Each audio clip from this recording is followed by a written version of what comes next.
Les cheat tests, pourquoi ils sont en fait une bonne chose et comment y répondre. Bonjour à tous, c'est Fabrice Julien, coach et auteur expert en séduction depuis 2010 et dans cette vidéo, je vais vous parler des cheat tests. Les cheat tests, souvent, ils vous énervent. C'est des tests à la con que nous sortent des nanas qui sont parfois des questions bizarres, débiles, qui te mettent mal à l'aise, etc. Et souvent, ça vous énerve. Vous vous braquez, vous tournez le dos, etc. Il y a beaucoup trop d'incompréhension vis-à-vis des cheat tests et c'est pour ça qu'aujourd'hui je vais faire un cours sur les cheat tests.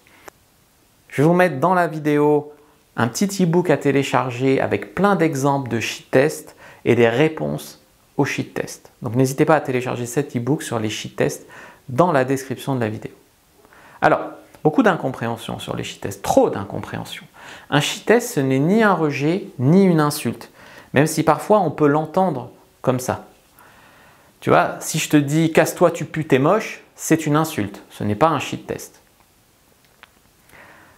Casse-toi, je veux être seul, tu me plais pas, c'est un rejet. D'accord? Ce n'est pas un cheat test, ce n'est pas ça un cheat test. Une nana peut réagir à vous de manière émotionnelle. Elle peut dire « je suis attiré par lui, mais ce gars n'est pas forcément mon genre », ou je suis attiré par lui mais je ne sais pas pourquoi, je suis attiré par lui mais je ne voudrais pas, ou je suis attiré par lui mais je ne veux pas encore me faire avoir. Le cheat test est une réaction émotionnelle à l'attirance. Une fille ne va pas se dire « tiens, il faut que je cheat teste les mecs ». Il n'y a pas une école du cheat test, il n'y a que les femmes qui ont des cours du soir pour nous emmerder. Non. Tu vois, il y a des fois, vous allez parler à une fille, elle va être polie et gentille, et elle va se barrer, elle va vous dire « non, désolé, je ne suis pas intéressé, au revoir. » Et elle va s'en aller. Il n'y a pas de cheat test. Il n'y a pas de cheat test. Ça sert à rien de lui courir après, de lui dire « comment ça, t'es pas intéressé, c'est un cheat test ?» Non, ce n'est pas un cheat test. D'accord? Les mecs vont commencer à avoir beaucoup plus de cheat tests quand ils vont être beaucoup plus sexuels. D'accord? Devenir une menace plus sexuelle, une présence plus sexuelle, ils vont être plus sexuels. Donc la fille va ressentir plus d'attirance pour eux. Cependant, parfois ça ne va pas être parfait. Il ne va pas y avoir tout de cohérent. D'accord? Ils ne vont pas avoir le bon look, ils ne vont pas avoir la bonne posture, ils ne vont pas avoir, je sais pas, ça ne va pas coller. Donc elle va tester, elle va tester. Le cheat test, c'est ce mec a l'air d'avoir confiance en lui, mais c'est tellement facile de faire semblant d'avoir confiance en soi que je vais tester pour voir s'il a vraiment confiance en lui, tu vois. Et également, le cheat test, c'est « ok, je ressens un petit quelque chose avec ce mec, je vais balancer un cheat test et s'il passe le cheat test, je vais être encore plus attiré. Par contre, s'il ne le passe pas, je vais être moins attiré. » C'est ça un cheat test. C'est beaucoup trop facile de faire semblant d'avoir confiance en soi, de fake la confiance, de réciter juste des phrases pour draguer, c'est trop facile. C'est beaucoup plus difficile par contre de faire semblant d'avoir la bonne réponse à un cheat test, d'avoir la bonne attitude quand on répond à un cheat test, etc. Donc en fait un cheat test, c'est un compliment. Une fille ne te cheat testerait pas si elle n'avait aucune réaction à ta virilité en fait. Elle te cheat teste parce qu'elle est un tout petit peu attirée. C'est une opportunité un cheat test.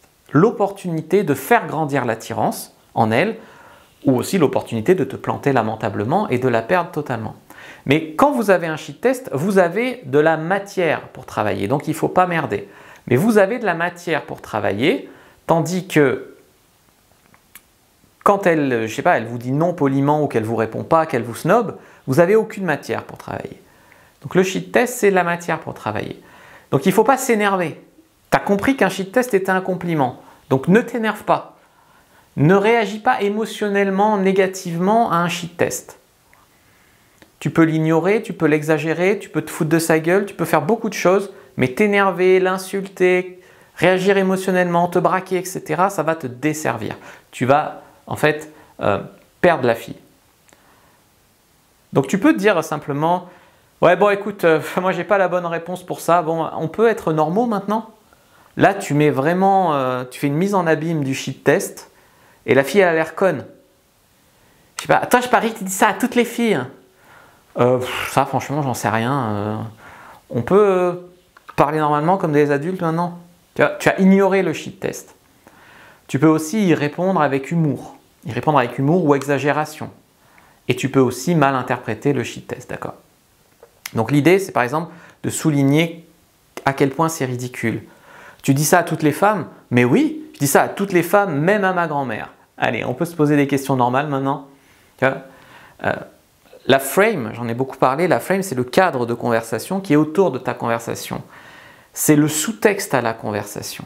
Et quand tu rencontres une femme, elle a sa frame et tu as ta frame. Et ce qu'inconsciemment elle veut, c'est que ta frame d'homme fort soit plus forte que la sienne. D'accord? Tu dois imposer ta frame en fait.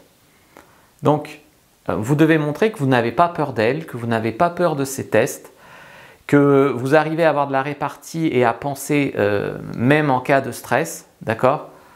Je sais pas, par exemple, une fille va te dire « t'as un t-shirt chelou ». Vous allez dire « hey, mais arrête de regarder mon corps sexy, mes yeux sont en haut ». Et là, tu vois, la fille, tu as complètement changé la signification de ce qu'elle a dit. Elle disait « t'as un t-shirt moche » et toi, tu as dit « en fait, elle est en train de regarder mon corps ». Tu vois? Et ça, en fait, c'est des techniques de communication de base. La frame, c'est je change le sens de ce qu'elle dit pour avoir de la répartie, d'accord? Si elle commence à se perdre en excuses, à donner des explications, même à rire, vous gagnez. C'est ça comprendre le game, vous voyez? C'est ça, passer les shit tests. Donc vous avez compris comment ignorer un shit test, comment en fait faire de l'humour sur un shit test par l'exagération, ou comment mal interpréter un shit test, c'est-à-dire mal interpréter ce qu'elle a dit et en faire en fait quelque chose comme quoi elle vous drague. Par exemple, t'es pas un peu jeune pour moi? Réponse, t'inquiète pas, on ira doucement si tu as peur de ne pas savoir suivre avec un petit jeune au lit.